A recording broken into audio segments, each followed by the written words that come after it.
अस्सलाम वालेकुम जी। आज हम आपके लिए सोशल पल्स पर एक बहुत ही इंटरेस्टिंग बल्कि रिवेटिंग और बड़ी हैरत अंगेज़ एक स्टोरी लेकर आए हैं अपने हमसाया मुल्क इंडिया से, कि इंसान हैरान ही रह जाता है कि इस दुनिया में ऐसी भी होता है।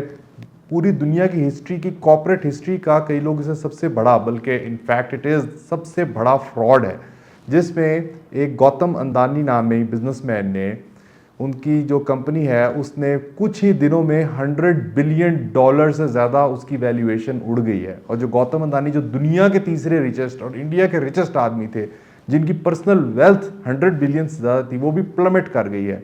$100 अरब का लॉस सिर्फ चंद दिनों में।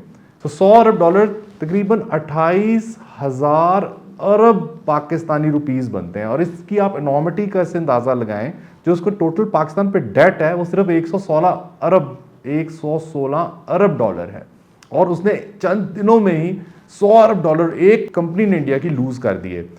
आप इससे भी अंदाजा लगाएं कि जो टोटल पाकिस्तान की स्टॉक मार्केट की वर्थ है वो $40 बिलियन की है, $40 अरब की है। और इस एक कंपनी ने चंद दिन के अंदर $100 अरब लूज कर दिए। और ये एक कॉर्पोरेट हिस्ट्री का सबसे बड़ा दुनिया की फ्रॉड सामने आया है। सो हुआ ये कि एक अमेरिकन रिसर्च कंपनी है कॉल हिंडनबर्ग रिसर्च।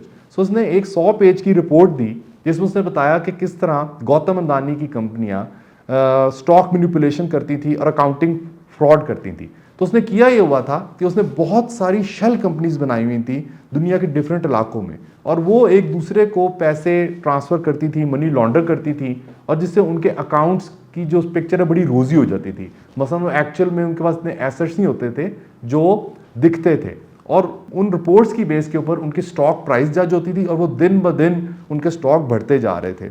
और वो इतने बढ़ गए कि गौतम अंदानी चंद सालों में ही जेफ बोजोस, जिन्होंने अमेजोन बनाया था, उनसे भी अमीर हो गए, और $100 बिलियन से ऊपर उनके एसेट्स हो गए। सो अगर अब हम देखें तो इस वक्त उनके जो शेयर्स हैं वो 40% से ज़्यादा गिर चुके हैं।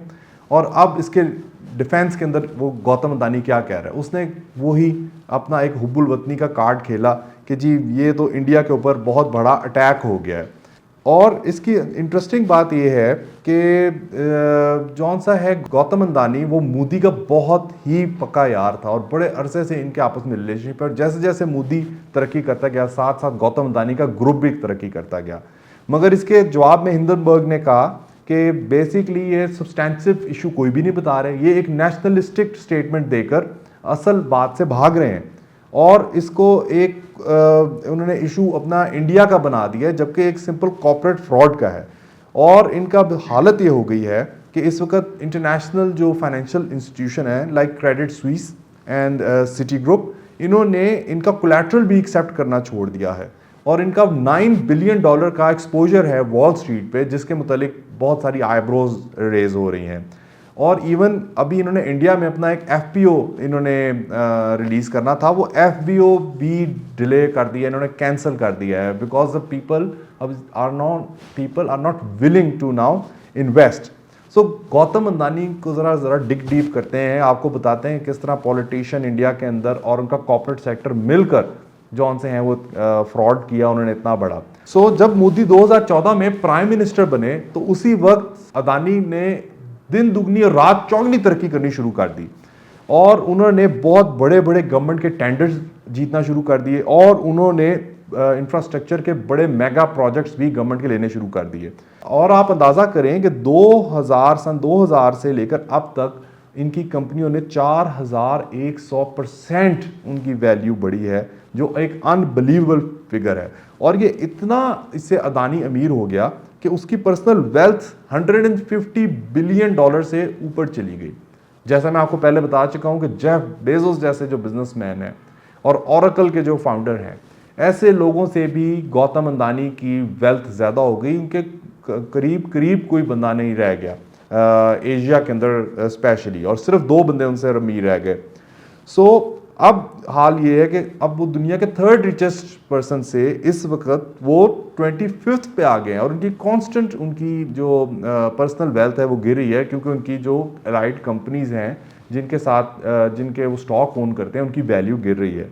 सो इस सारे इंसिडेंट के बाद, कॉर्पोरेट सेक्टर के बिगेस्ट फ्रॉड के बाद, बहुत सारी जो आंखें हैं वो इंडिया के अपने फाइनेंशियल इंस्टीट्यूशंस और उसके कॉर्पोरेट स्ट्रक्चर के ऊपर भी उठने लग पड़ी हैं कि इतना बड़ा दिन दहाड़े फ्रॉड कैसे हो गया। इसका मतलब है कि इसमें इंडिया की अपने जो फाइनेंशियल इंस्टीट्यूशंस हैं, उनका जो कॉर्पोरेट स्ट्रक्चर है, उस पर बहुत सारे क्वेश्चन आंसर करने पड़ेंगे कि कैसे एक बंदे ने इतने सारे वॉच डॉग्स होते हुए भी इतना बड़ा फ्रॉड कर लिया कि जिससे बिल्कुल की कॉर्पोरेट स्ट्रक्चर की एक आप कह सकें क्योंकि जड़ें हिल गई हैं।